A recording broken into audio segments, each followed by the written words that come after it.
Well, hey everyone, we're coming to you from the National Cattlemen's Beef Association annual meeting and trade show here in Nashville. And man, we've had a great time. It's so great to be back together in person. And we are really fortunate today because two of the busiest guys in the whole darn place are taking time to come by our booth here at Purina and talk to us a little bit about the NCBA and their thoughts from that standpoint and get them to know them a little better, and then also to get their impressions on some of the programs that we're really launching here at the NCBA. So Jerry and Don, we're so pleased that you guys would make time to come in. And I know everybody here, a lot of the folks here at the convention will know who you are, but maybe some folks that we're going to share this with may not have that knowledge. So if you won't mind, Jerry, maybe introduce yourself, tell a little bit about your background in the industry and what led you to come in here today. Okay, thanks Rod, and thanks to Purina for being a very important partner of the National Cattlemen's Beef Association and for your participation in our annual trade show, and we really appreciate that. And my name's Jerry Bohn. I live in Wichita, Kansas. I've spent my career in the cattle feeding industry in Kansas and Oklahoma, and I have served for the past several months as president of the National Cattlemen's Beef Association, and grew up in Kansas, a graduate of Kansas State University, spent 7 years at Cattlefax, and then I have been since then working with Pratt Feeders in Pratt, Kansas, when we have feed yards in Pratt and Ashland, Kansas, and Buffalo, Oklahoma, as well as a pretty good-sized irrigated farming operation. So we're really excited to be with you today. Great. Thanks, Jerry. I really appreciate it. Good old Kansas State guy.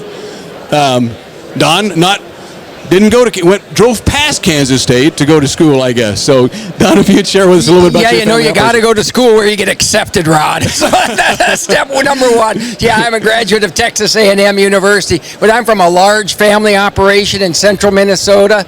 And when I say large, Rod, you know the term large means many, right? And so I farm with 8 brothers, their wives, 5 nephews now full-time back at home. So collectively, what we call the clan, Rod, is 84 of us working together on the farm in central Minnesota. We're a diversified operation. We do farming. We, of course, our primary occupation is registered seed stock. Angus is where we focus, as well as we feed about 15 to 20,000 cattle on the farm as well to finish. Great. Well, both of you have played such an active role in the industry, and I know that you have plenty of stuff to do. And Jerry, when you were managing the yards and all those things, you had lots of stuff that you had to do, and yet you've taken time, and we really appreciate it, taken time to devote to the industry, because you didn't have something else to do. So what motivated you to take that leadership challenge and come up through the industry?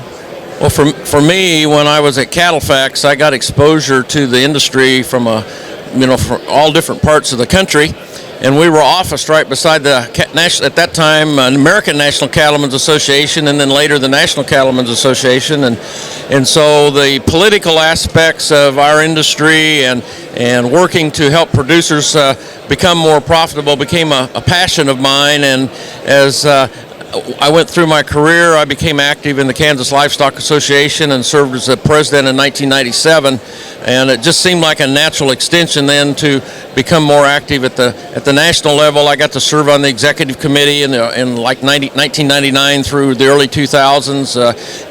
Got involved in some of the committee work at the national level, and then when I retired from active management of the cattle feeding company in 2016, I all of a sudden had more time, and so that's when I decided I would volunteer my time as an officer.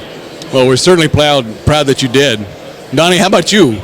You sound like you got a lot of stuff still going on back at home. Oh, yeah, we do. And of course, sometimes the family asks me, isn't it time for you to go again? So I got a double-edged sword there going, Rod. But the truth of the matter is my dad has always preached, where the industry goes, so goes your family business. And you got to have a strong industry that's making the right decisions, that is positioned well for the future if you want your home place to be successful. So for us, it's an investment, right?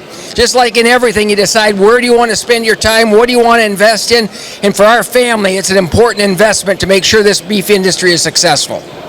Right, and maybe a good advice for folks out there in the industry, if I never thought about it quite that way and tying that family farm, but that's exactly what it is, right?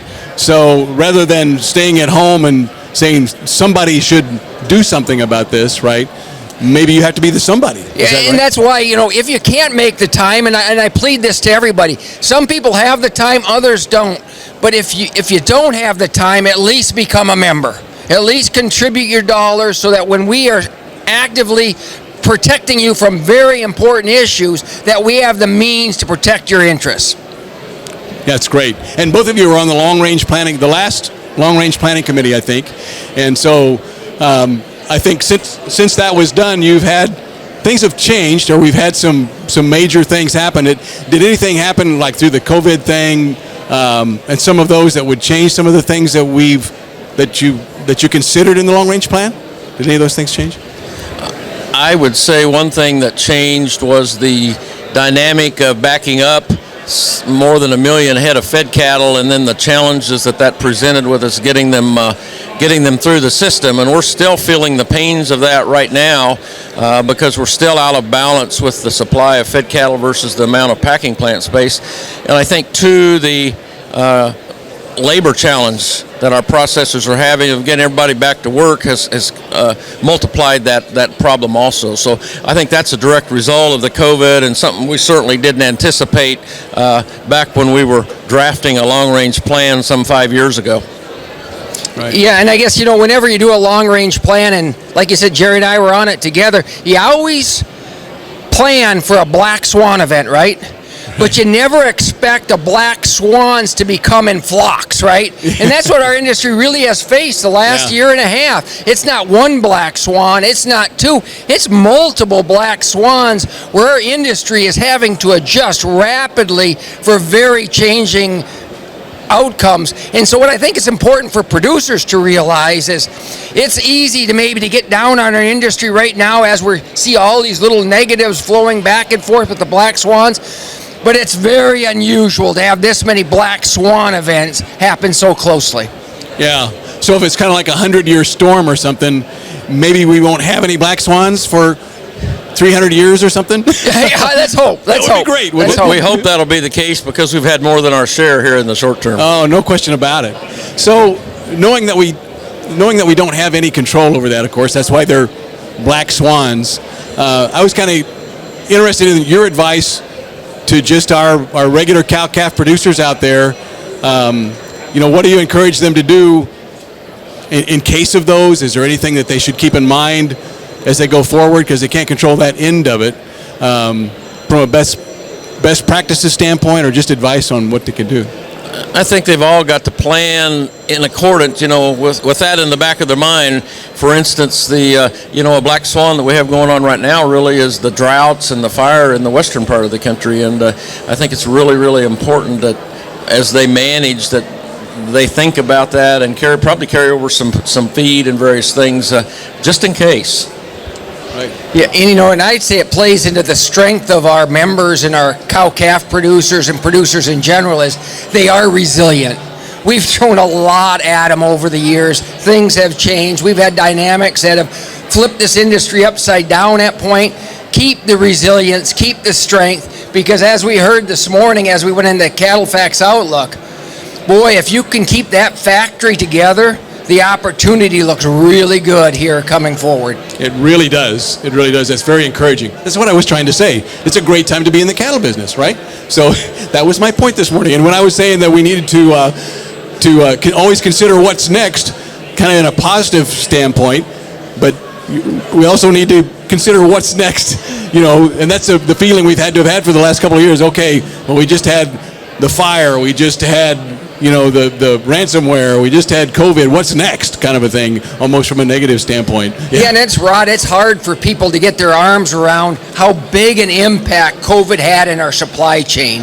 And even for us to come through the way we did, I know there were angst and there was pain, etc., but the way our industry rallied to come through COVID, when we lost 40% of our output, we're actually in remarkably good condition, and now is the time not to jump off the ship. Now is the time to batter down, and we're going to make her through it. I think one thing, Rod, that was pointed out at the Cattlefax Outlook this morning beef demand is the strongest in 33 years. I think that's a big deal compared to where we were in the mid to late 90s when we were about to go out of business. So we have made giant good strides, and consumers are rewarding us for that. Yeah, that is huge. And for those of us who lived through that 1980 to 2000 cutting demand in half, that just wasn't a whole lot of fun. I mean, it just wasn't. And I think a lot of the things that we've been able to do through the Beef Promotion Act, I mean, that's what I credit it with. In 85 or whenever we started that to invest in consumer research and finding out, just producing it's not enough. We actually have to try to market this, right? And Purina's been good at that for years, right?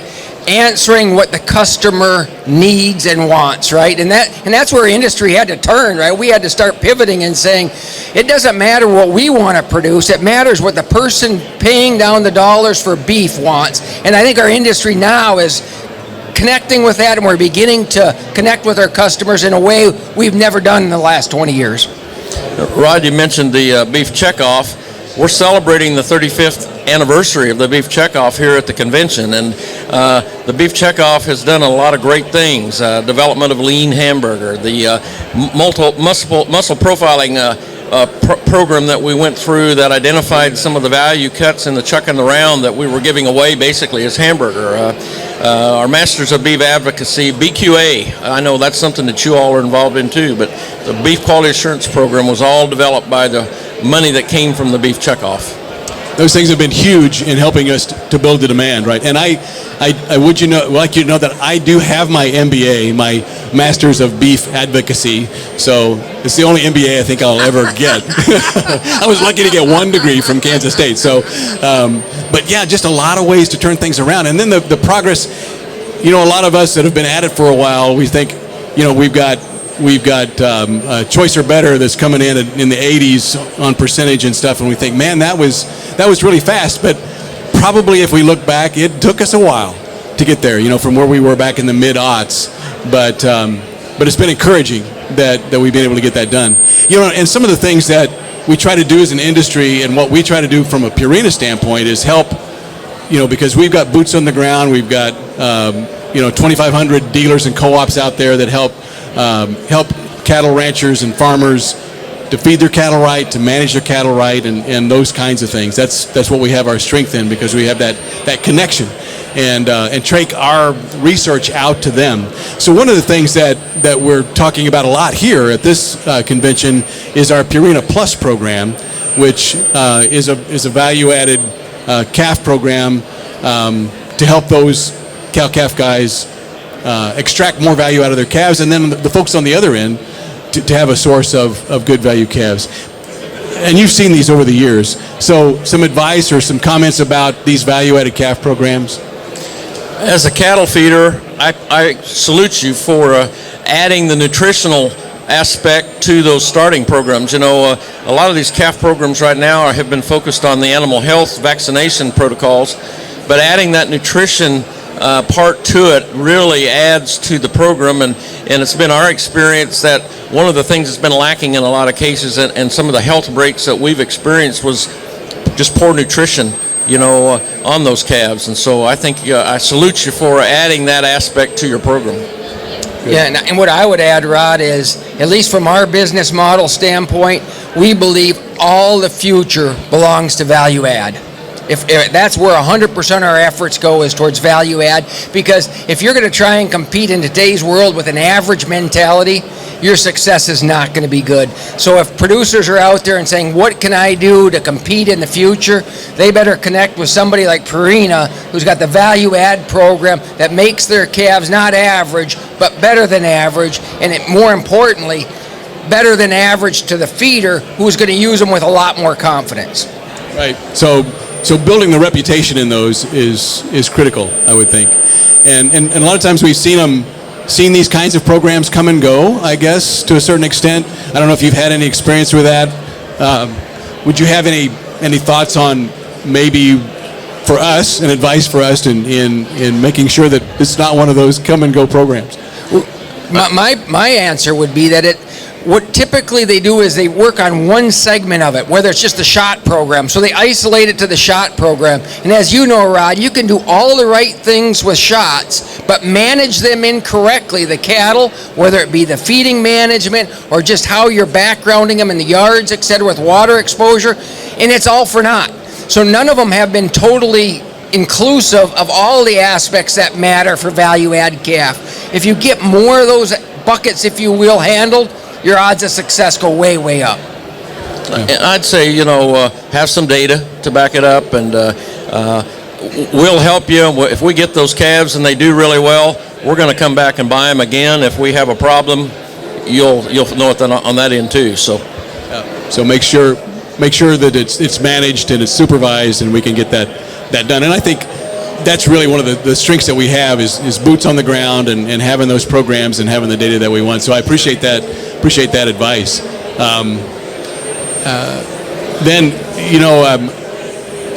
I guess from a producer standpoint, I know we still have, and I don't know, maybe you can relate to this a little bit. I'm kind of curious on the long range plan. If we think about all the 700 and some thousand, I don't know what the exact number is today, of cow-calf producers that we have out there, but we have a pretty high percentage that are under that 100 head, even under the 50 head. How did you guys consider them if you don't mind, in the long range plan? What kind of influence they're going to have, or how we can include them in the industry better? And there's a little saying I always go on is doing the right thing doesn't matter how big you are. And that's basically the basis for the long-range plan is how do we get people to do the right thing, which comes natural to most people and almost everybody. So that's, to me, how you do is you turn on the switch to doing the right thing, and then all of a sudden the size of the producer doesn't matter. You're saying, what do you want to do to contribute to a successful, big-term, long-term beef industry? And I think, too, one of the options they have is to find a neighbor to partner with, and maybe they group a group of calves together so that they have a load of calves to sell, and do some things cooperatively that will benefit everybody. Yeah, so they can still be independent and try to accomplish whatever they like, but maybe more a cooperative effort. And I think that's what we really are trying to do, centered around a cooperative or a dealer that we have out there where they can help facilitate that. Yeah, I think your guys on the boots on the ground probably can play a role in assisting them in doing that. Yeah, no, that's cool. That's great. I don't know. Sometimes I was thinking that we might have some questions from the group. Anybody have a question for Jerry and Don? Well, we've got them captured. This is pretty impressive to have both these guys here at the same time. I know I kind of sprung that on you, but if you do, don't get up here and take a chance to get that done. Hey, so as you guys are kind of passing the baton here, I guess, at this event. Next event. At the next event. Yes, it's really been it's February, odd, hasn't it? So as Don is preparing to go to the next level, any advice, Jerry? You're giving him a little bit of time because we've got until February, right? Yeah, to get him prepared. Any advice for Don on his new role? I think one of the things that we're going to see happen is we're going to open up, and so he's going to get to travel quite a bit more, I believe, than probably even I did, and certainly what Marty Smith did last year. And so getting prepared for that, and one of the cool things about this job is getting to go out and to go around the country and to meet producers and interact with them. And I'm a little bit envious because he's probably going to get to do a little more of that than I have. And to me, the most important thing is you never lose sight that we're a membership organization that serves the needs of the members. So we're by the people, for the people, if you will, and that's how I plan to serve. No, that's great. I really appreciate it. Yeah, and having us take an active role. Lane, any questions from there for our panelists? This is great. This is good. Well, hey guys, I know that I've taken you past what I promised to have you out of here. So again, we appreciate the time that you guys have spent, the commitment that you have made to the industry, and because we just can't get it done unless somebody raises their hand and says, hey, yeah, I'll take the time to provide that leadership. So thank you so much for what you've done through the industry. And thank you, Rod, and thank Purina again for being a very, very important partner and for your support of our association, because we can't do it alone, and we rely on companies like you all to partner up with us. Cool. And again, I'll just do a shout out for you as well. There's a reason we picked you as a supplier at home, and that's not just because your feeds are exceptional, but there's a whole nother aspect is what you're doing beyond the feeds for the industry as a whole. And I tell you what, Rod, Purina as a company does as much for this industry as any company out there, and we appreciate it very much. Well, thanks. As being part of the Land O'Lakes organization and Purina, we always think that it's important to support the industries that mean so much to us. So thank you guys again. We appreciate it. We've come to you live here, and for those people that will be on tape, here from the NCBA convention, and we'll sign off and hope that you'll see each other at the next convention here. Thank you very much.